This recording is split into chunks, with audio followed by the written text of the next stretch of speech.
Dans l'arène internationale, chaque nation cherche à défendre ses intérêts. Mais quand le lion africain rencontre le coq français, le jeu devient plus complexe. Aujourd'hui, nous allons décortiquer le débat de l'Assemblée nationale française sur les relations France-Afrique et surtout donner la parole à l'Afrique. Le résumé de la vidéo originale, centrée sur le débat à l'Assemblée nationale française concernant les relations France-Afrique, peut être articulé de la manière suivante. La vidéo documente un débat parlementaire tenu le 21 novembre 2023 à l'Assemblée nationale française, axé sur les relations entre la France et les pays africains, avec un accent particulier sur la région du Sahel. L'événement s'inscrit dans le cadre d'une initiative annoncée par le président Emmanuel Macron visant à renouveler et redéfinir les partenariats entre la France et l'Afrique. L'accent est particulièrement mis sur la stratégie française dans des pays clés du continent africain, notamment au Sahel, une région où la présence militaire française est de plus en plus contestée. Le débat survient dans un contexte marqué par des événements préoccupants dans cette région, particulièrement au Niger. Là-bas, des militaires impliqués dans le coup d'État du 26 juillet ont exprimé le souhait de voir les troupes françaises se retirer du pays. La France y maintient une présence significative, avec environ 1500 soldats répartis sur 3 bases, mais a annoncé une évacuation prévue d'ici la fin de l'année en réponse à l'instabilité politique. Ce débat parlementaire, organisé sous l'égide de l'article 50 d'A1 de la Constitution française, permet au gouvernement de faire une déclaration devant le Parlement et aux groupes politiques de s'exprimer à la tribune. Il offre un aperçu des réflexions et discussions en cours au sein du gouvernement français sur la manière de gérer et d'adapter sa stratégie en Afrique, en particulier face aux défis sécuritaires et politiques dans la région du Sahel. Avant d'écouter à notre expert en relations internationales africaines, Dr Ngozi Adeola, suivons l'intervention de Mme Catherine Colonna, ministre de l'Europe et des Affaires étrangères de la France. Madame la ministre, vous avez la parole. Merci Madame la Présidente. Mesdames et Messieurs les députés, il est important de pouvoir débattre dans cet hémicycle des relations que la France entretient avec les pays d'Afrique. Il s'agit d'une priorité de notre politique étrangère et il est donc légitime d'y associer pleinement la représentation nationale. Tout aussi légitimes sont les questionnements qu'ont pu susciter les différentes crises qui se sont succédées au Sahel. Je reviendrai plus en détail tout à l'heure sur notre action depuis 10 ans concernant cette zone, mais je veux d'abord insister sur un point essentiel. L'attitude à notre égard de 3 juntes militaires ne doit pas occulter les bonnes relations, et je dirais même les très bonnes relations que nous entretenons avec l'immense majorité des pays africains. Ils sont 54. Ce serait donc une erreur, une grave erreur que de réduire l'Afrique, qui est diverse et vaste, au seul Sahel. Je commencerai donc par ce qui concerne la grande majorité de nos relations avec les pays africains et donc par ce qui va bien. Car sous l'impulsion constante du président de la République, nous avons voulu renouveler notre politique à l'égard du continent africain et ce renouvellement porte ses fruits.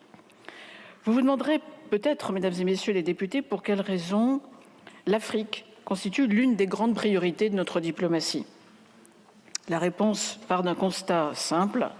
L'Afrique est un continent qui émerge sur le plan économique, sur le plan diplomatique, sur le plan démographique, bien sûr, avec une population de plus d'1 milliard d'habitants, en passe de doubler d'ici 2050 et de quadrupler d'ici 2100, pour aller jusqu'à représenter le quart environ de la population mondiale.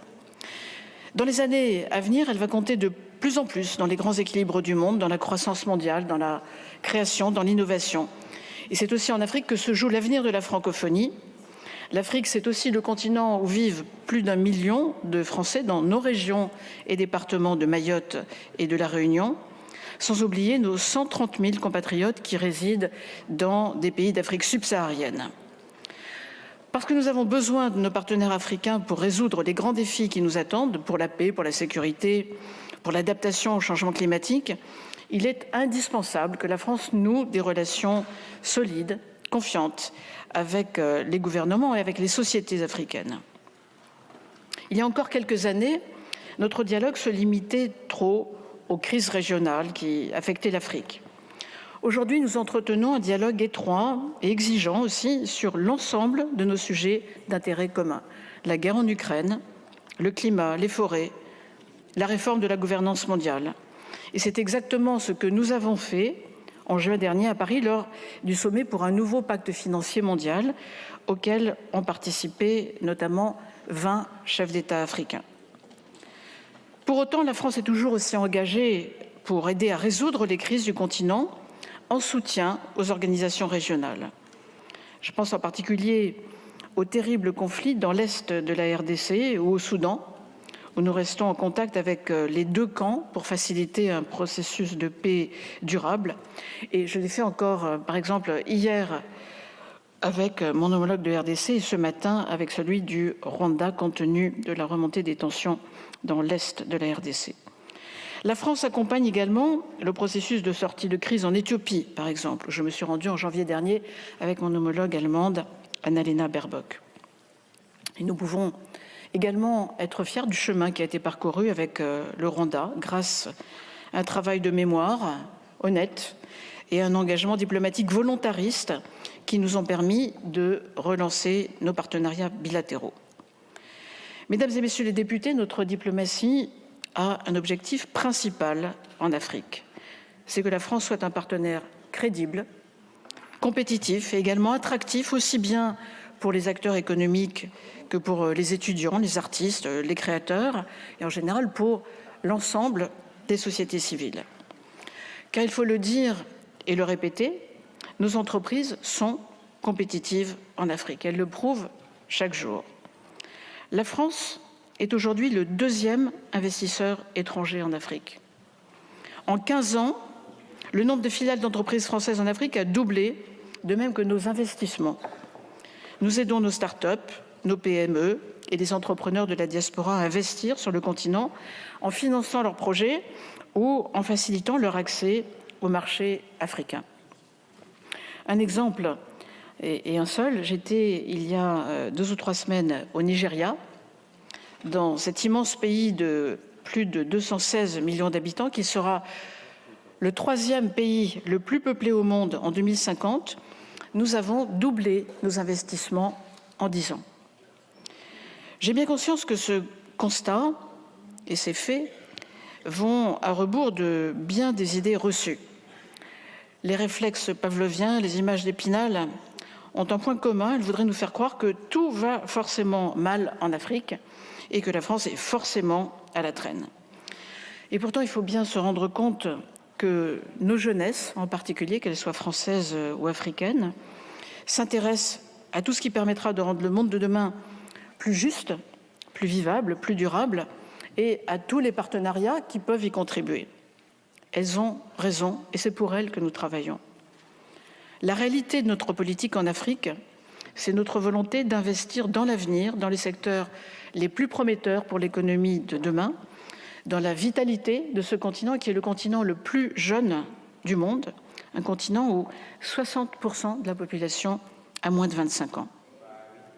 À cet égard, la priorité donnée aux industries culturelles et créatives est exemplaire, depuis la bande dessinée jusqu'aux jeux vidéo, en passant par la production audiovisuelle, par le e-sport ou par les univers immersifs. Ces industries sont porteuses à la fois de croissance économique, d'émancipation individuelle et de renouvellement de nos imaginaires. C'est pourquoi elles ont en Afrique un potentiel considérable, des succès d'ores et déjà impressionnants, et c'est pourquoi la France entend se positionner comme un partenaire de référence en la matière.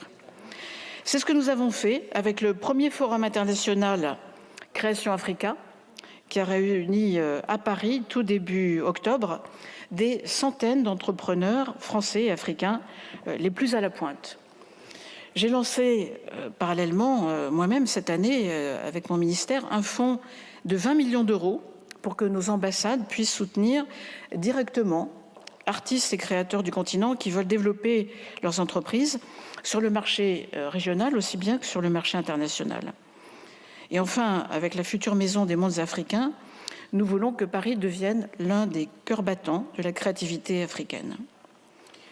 Mais c'est aussi par son investissement solidaire que la France est un partenaire crédible de l'émergence du continent.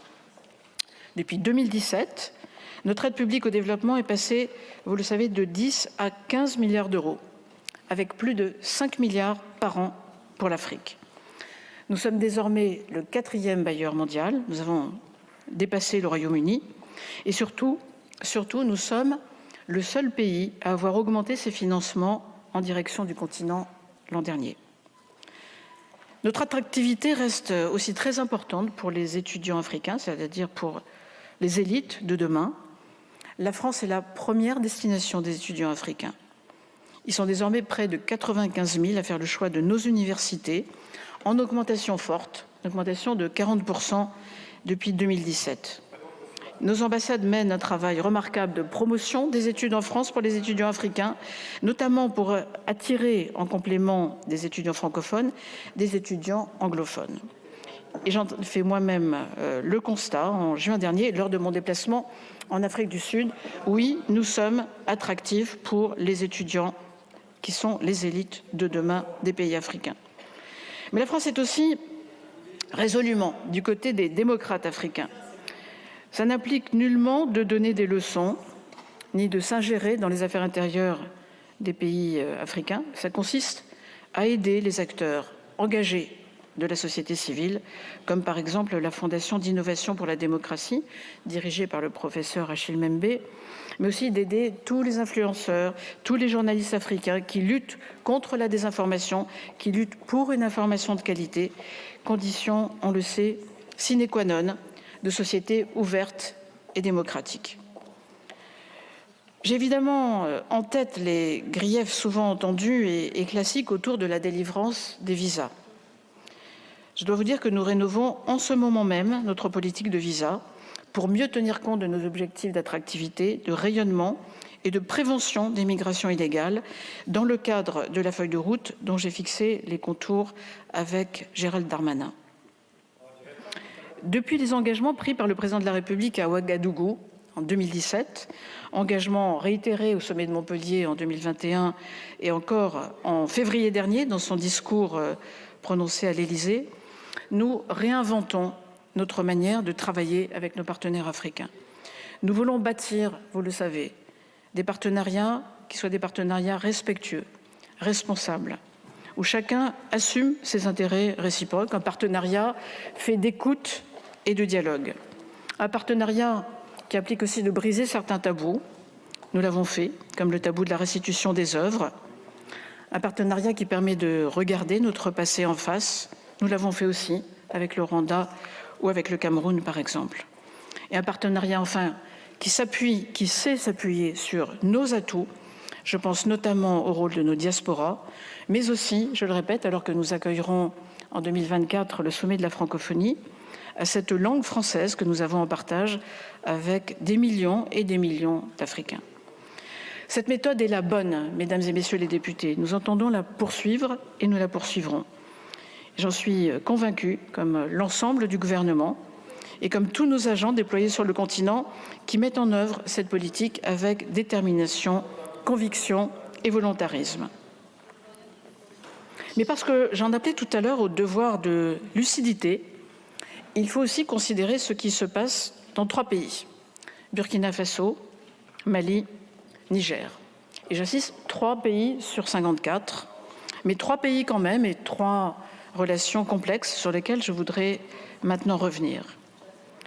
Depuis 10 ans, notre pays a consenti de très importants efforts sur le plan militaire, financier, politique, diplomatique, jusqu'au sacrifice de nos soldats.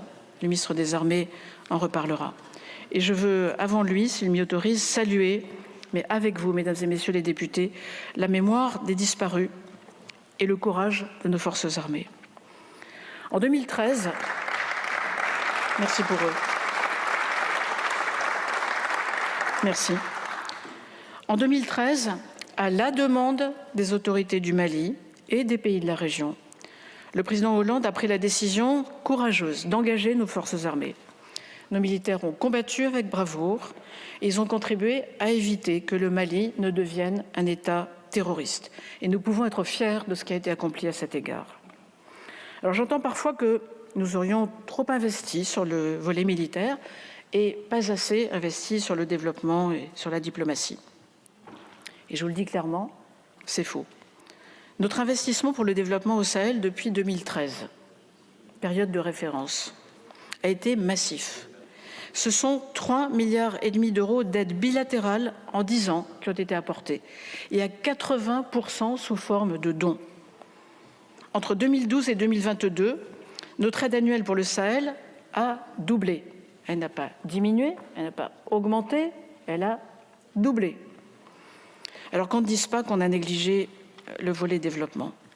Et parallèlement, la France a investi un capital diplomatique considérable, à Bruxelles notamment, pour convaincre les Européens de s'impliquer. Tous n'avaient pas la même relation avec les pays africains que nous.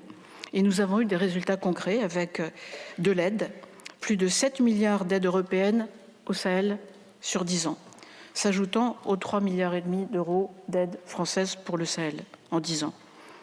Avec aussi l'intervention directe, y compris l'intervention militaire, de certains pays européens qui jusqu'ici n'étaient pas intervenus fortement en Afrique. Je veux citer par exemple l'Estonie ou la République tchèque dans Takuba, ou encore l'Allemagne dans la MINUSMA, ou je vais encore citer l'Alliance Sahel, grâce à laquelle nous avons fédéré 27 bailleurs internationaux qui ont investi dans la région comme jamais auparavant.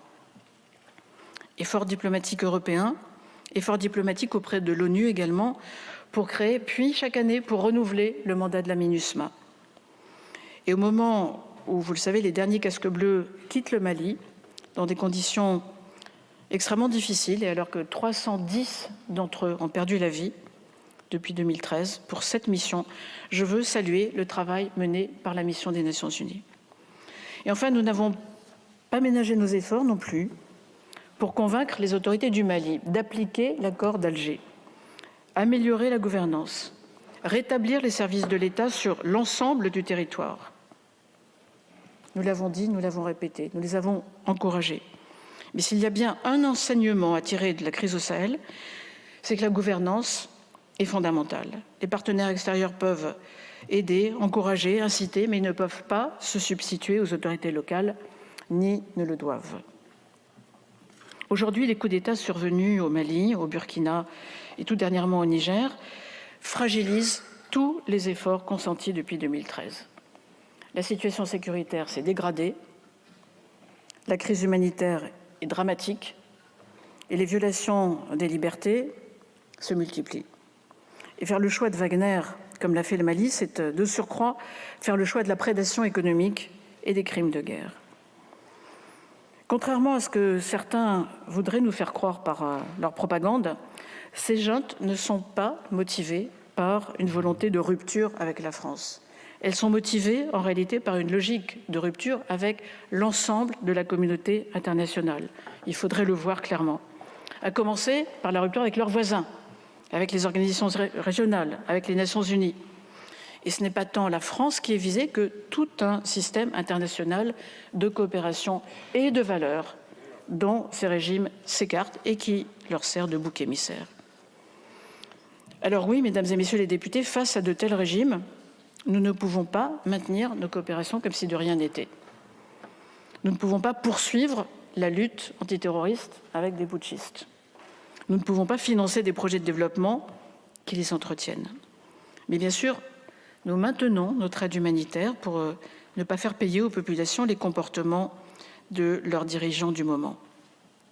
Et contrairement à ce qu'on a pu lire ici ou là, je le redis, monsieur le député Lecoq, nous maintenons nos coopérations avec les sociétés civiles, avec les étudiants, avec les artistes. Et je veux le dire clairement, ils sont toujours les bienvenus en France et surtout au regard de la longue histoire que nous avons avec ces pays, nous tenons à maintenir les liens avec nos sociétés et ils viennent. Aujourd'hui, nous devons, et c'est notre responsabilité, prendre de la hauteur pour regarder la situation en face. Toute la région est déstabilisée. Voilà ce qui se passe. Et alors que notre retrait militaire du Niger marque la fin de 10 années de lutte antiterroriste au Sahel, nous devons maintenant complètement repenser l'architecture de sécurité dans cette région. Nous nous y employons avec les pays africains, avec les partenaires européens, avec le partenaire américain. Mais une chose est sûre, et vous avez entendu le président de la République, vous entendrez également le ministre des Armées, Ce n'est plus à la France de porter, seule ou presque seule, la lourde charge de l'action antiterroriste en Afrique de l'Ouest. C'est aux pays de la région de fixer le cap et aux partenaires dont nous sommes de les soutenir. La France prendra sa part, mais elle prendra sa part dans un cadre collectif. Mesdames et messieurs les députés, avant de conclure, permettez-moi de réaffirmer haut et fort non seulement l'importance des relations entre la France et les pays africains, mais surtout les moyens que nous mettons au service de ces ambitions. À la suite des États généraux de la diplomatie, j'ai pris des mesures pour renforcer le nombre de nos personnels sur le continent, dans nos chancelleries, dans nos services de communication, dans nos services d'action culturelle. J'ai également voulu redonner des moyens financiers aux ambassades via le fonds Équipe France et via ce fonds d'appui à l'entrepreneuriat culturel, le FAEC, que j'évoquais précédemment, efficace pour permettre à nos ambassades de mener sur place des projets visibles, rapides, importants pour nos publics prioritaires. J'ai également pris des mesures pour valoriser la filière africaniste au Quai d'Orsay, avec désormais un concours dédié et de nouvelles langues proposées à ce concours, le Peul, le Haoussa, le Mandingué, le Wolof. Et nous nous efforçons aussi de diversifier davantage le recrutement de mon ministère et d'attirer plus de talents issus notamment de notre diaspora. Et enfin, c'est avec, permettez-moi de terminer par les agents qui nous servent, c'est avec un sentiment de profonde reconnaissance à leur endroit que je veux conclure. Ils travaillent parfois dans des conditions difficiles, dans des conditions très difficiles. Quand nos ambassades sont attaquées, parfois violemment, comme ce fut le cas à Ouagadougou ou à Niamey. Quand il s'agit d'évacuer des civils sous le feu, en plein combat, comme nous l'avons fait à Khartoum. Dans ces moments de vérité, lorsque l'engagement professionnel implique pour nos agents des questions de vie ou de mort, car c'est le cas, ils ont toujours su faire preuve d'un courage sans faille, servir leur pays, servir nos compatriotes. Et je rends hommage à leur dévouement, un dévouement à toute épreuve, ce dévouement qui fait honneur à la France. Je vous remercie.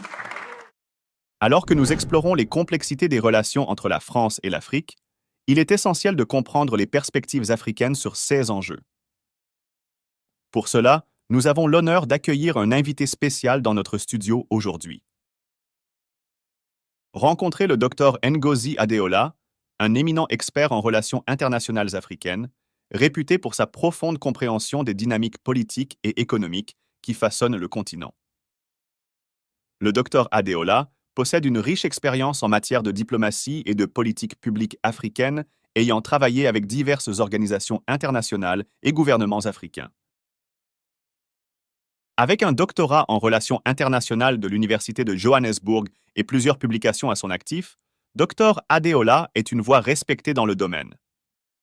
Il a contribué à façonner des politiques qui visent à renforcer la coopération intra-africaine et à améliorer les relations entre l'Afrique et les autres acteurs mondiaux. Ces perspectives uniques sur le Sahel, en particulier, sont d'une importance capitale pour comprendre les enjeux actuels. Aujourd'hui, le Dr Adeola partagera avec nous son analyse des récents développements au Sahel, en particulier au Niger, et explorera les façons dont les nations africaines peuvent naviguer et influencer efficacement ces relations internationales complexes. Dr Adeola, nous sommes ravis de vous avoir avec nous. Pouvez-vous nous éclairer sur votre perspective de la situation actuelle et la façon dont l'Afrique peut avancer de manière proactive? Les relations entre la France et l'Afrique sont profondément enracinées dans l'histoire, tant à l'époque coloniale. Cette période a laissé des empreintes indélébiles sur les structures politiques, économiques et sociales de nombreux pays africains. Après les incidents, ces relations se sont transformées, mais ont continué à être marquées par une forte influence française, notamment à travers des accords politiques et économiques, ainsi que par une présence militaire dans plusieurs pays africains. Le Sahel, une région stratégique, est devenu un point focal de la présence militaire française, surtout dans le contexte de la lutte contre le terrorisme et les groupes armés. Cette présence, bien qu'initialement accueillie comme un soutien, a suscité des réactions diverses et parfois critiques de la part des populations et gouvernements locaux. Récemment, nous avons assisté à des événements significatifs, comme au Niger, où des tensions croissantes et des demandes de retrait des troupes françaises ont marqué un tournant dans la perception de cette présence militaire. Ces développements sont cruciaux. Ils reflètent un besoin croissant de reconsidérer et de redéfinir les termes de la coopération France-Afrique, surtout dans un contexte où les pays africains aspirent à plus d'autonomie et de respect de leur souveraineté. Le débat à l'Assemblée nationale démontre une prise de conscience croissante en France de l'importance de reconsidérer sa politique en Afrique. La volonté d'engager un dialogue est en soi un point positif. Cependant, le débat a parfois révélé une adhérence à des perspectives traditionnelles, centrées sur les intérêts français sans tenir pleinement compte des réalités et aspirations africaines. Un manque notable était l'absence de voix africaine directe dans ce débat. Les décisions concernant l'Afrique gagneraient à intégrer davantage les perspectives des pays africains eux-mêmes. Concernant la présence militaire au Sahel, le débat a parfois manqué de reconnaître l'impact complexe de cette présence sur les communautés locales et la dynamique de pouvoir dans la région. Il est essentiel d'adopter une approche plus nuancée et inclusive, qui ne se limite pas à la sécurité, mais qui englobe également le développement économique, les droits humains et la gouvernance. L'avenir des relations France-Afrique devrait s'orienter vers un partenariat plus équilibré, reconnaissant et respectant l'autonomie et les besoins spécifiques de chaque pays africain. Docteur Adeola, vous avez mentionné le manque de perspectives africaines dans le débat. Pourriez-vous nous donner des exemples concrets de comment et où les voix africaines pourraient être mieux intégrées dans ces discussions? Pour intégrer les perspectives africaines, il est essentiel que les décideurs français collaborent étroitement avec les leaders africains, les universitaires et les représentants de la société civile. Les forums bilatéraux et multilatéraux doivent inclure des panels diversifiés où les Africains peuvent exprimer librement leurs visions et préoccupations. De plus, il est important d'écouter et d'agir sur les recommandations des institutions panafricaines, comme l'Union africaine. Vous avez soulevé des préoccupations quant à l'impact de la présence militaire française au Sahel. Quelles sont, selon vous, les répercussions concrètes de cette présence sur les communautés locales? La présence militaire française, bien qu'initialement perçue comme un soutien contre les menaces terroristes, a parfois exacerbé les tensions locales. Elle est souvent perçue comme une forme de néocolonialisme, surtout quand elle ne s'aligne pas avec les besoins des populations locales. Il est crucial de travailler en étroite collaboration avec les gouvernements locaux et de s'assurer que toute intervention militaire soit accompagnée de stratégies de développement et de renforcement des capacités locales. Vous avez parlé d'une approche plus nuancée dans les relations France-Afrique. Pourriez-vous détailler ce que vous envisagez par une telle approche et comment elle pourrait être mise en œuvre pratiquement? Une approche plus nuancée impliquerait de traiter l'Afrique non pas comme un bloc monolithique, mais comme un continent diversifié avec des besoins et des aspirations spécifiques. Cela signifie adapter les politiques et les initiatives à la réalité de chaque pays. De plus, il est primordial de passer d'une relation basée principalement sur l'aide et la sécurité à un partenariat axé sur le commerce équitable, l'investissement dans l'éducation, la technologie et le respect de la souveraineté politique. Enfin, Dr Adeola, comment voyez-vous l'évolution d'un partenariat équilibré entre la France et l'Afrique? Quels seraient les premiers pas vers ce nouvel équilibre? Un partenariat équilibré exigerait avant tout une reconnaissance mutuelle et un respect des droits et de la souveraineté de chaque partie. Cela pourrait commencer par une réévaluation des accords militaires et commerciaux existants, en veillant à ce qu'ils soient justes et mutuellement bénéfiques. La clé est le dialogue ouvert, la transparence et une volonté commune de construire des relations fondées sur l'égalité et la compréhension. Passons maintenant la parole à notre correspondante sur le terrain, Aïcha Bello, qui va partager avec nous des témoignages poignants et des réactions locales qu'elle a recueillies directement auprès des citoyens. Pour mieux comprendre l'impact des relations France-Afrique sur le terrain, j'ai recueilli les témoignages de plusieurs citoyens africains. Leurs récits éclairent les réalités vécues qui se cachent derrière les politiques et les débats. Notre premier témoignage est un agriculteur au Niger. Ici, un agriculteur du Niger partage ses inquiétudes. La présence militaire française nous fait sentir comme si nous n'étions pas totalement indépendants. Nous voulons être en sécurité, mais aussi être respectés et autonomes dans notre pays. Notre second témoignage est une enseignante au Mali. Une enseignante malienne exprime ses espoirs. Nous souhaitons voir plus d'investissements dans notre éducation et notre développement, pas seulement dans la sécurité. Nos jeunes ont besoin d'opportunités pour construire un avenir meilleur. Et notre troisième et dernier témoignage est un jeune entrepreneur sénégalais. Un entrepreneur sénégalais souligne l'importance du partenariat. Nous voulons des partenaires qui croient en notre potentiel. La France peut être l'un de ces partenaires si elle reconnaît notre capacité à décider de notre avenir. Ma réflexion sur les témoignages est la suivante. Ces voix reflètent un désir commun de respect, d'autonomie et de partenariats équilibrés. Elles rappellent l'importance d'écouter les peuples africains dans toute discussion sur leur avenir. Pourquoi le plan de la France en Afrique est comme une lampe cassée?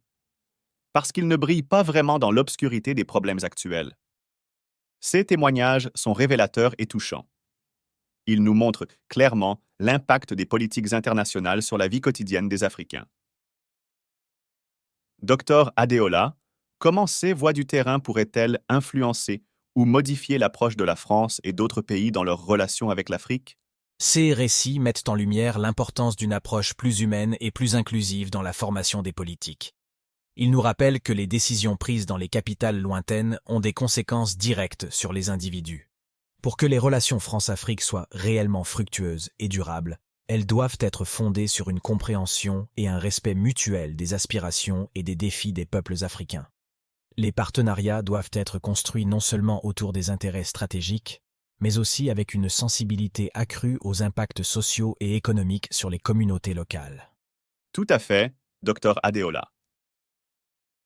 Ces témoignages soulignent la nécessité de voir au-delà des chiffres et des accords formels pour comprendre l'expérience humaine au cœur de ces relations. Aïcha, votre travail sur le terrain nous donne une fenêtre précieuse sur ces réalités souvent négligées.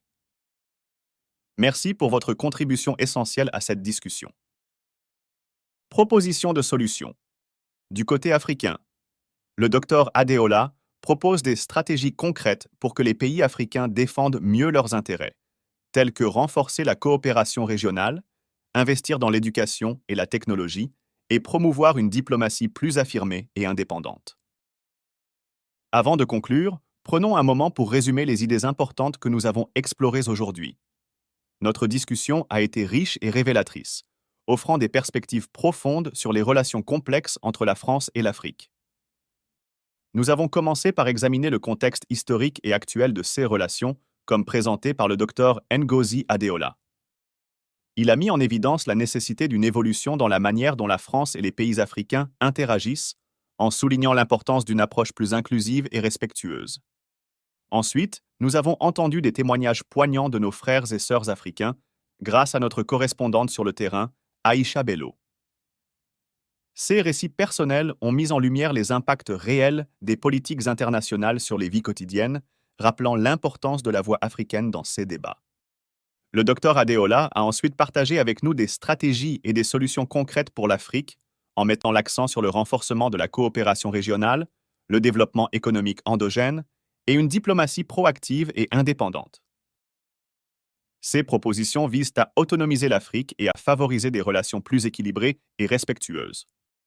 Enfin, nous vous avons invité à agir, à soutenir les initiatives locales et régionales qui favorisent l'autonomie et le développement durable en Afrique. Votre engagement et votre soutien peuvent faire une véritable différence. Cette discussion nous rappelle que, bien que les défis soient nombreux, les opportunités de croissance et de partenariat le sont tout autant. En travaillant ensemble, en respectant mutuellement nos histoires et nos aspirations, nous pouvons forger un avenir meilleur pour l'Afrique et pour le monde. Alors que nous clôturons cette discussion enrichissante, il est important de se rappeler que chacun de nous a un rôle à jouer. Les relations entre la France et l'Afrique ne sont pas seulement l'affaire des politiciens et des diplomates, mais aussi la nôtre, en tant que citoyens globaux. Je vous encourage tous à soutenir activement des initiatives locales et régionales qui favorisent l'autonomie et le développement durable en Afrique. que ce soit en faisant un don à des organisations qui travaillent sur le terrain, en partageant des informations éducatives sur les médias sociaux ou même en participant à des événements culturels et éducatifs liés à l'Afrique, votre contribution compte. En soutenant ces initiatives, vous aidez à construire un avenir où les relations internationales sont fondées sur le respect, l'équité et la compréhension mutuelle. C'est ensemble, en nous informant, en participant et en soutenant les bonnes causes que nous pouvons faire une différence. N'oubliez pas de liker et partager cette vidéo pour sensibiliser davantage de personnes. Ensemble, nous pouvons être les acteurs du changement. Merci d'avoir regardé et de contribuer à façonner un avenir meilleur pour l'Afrique.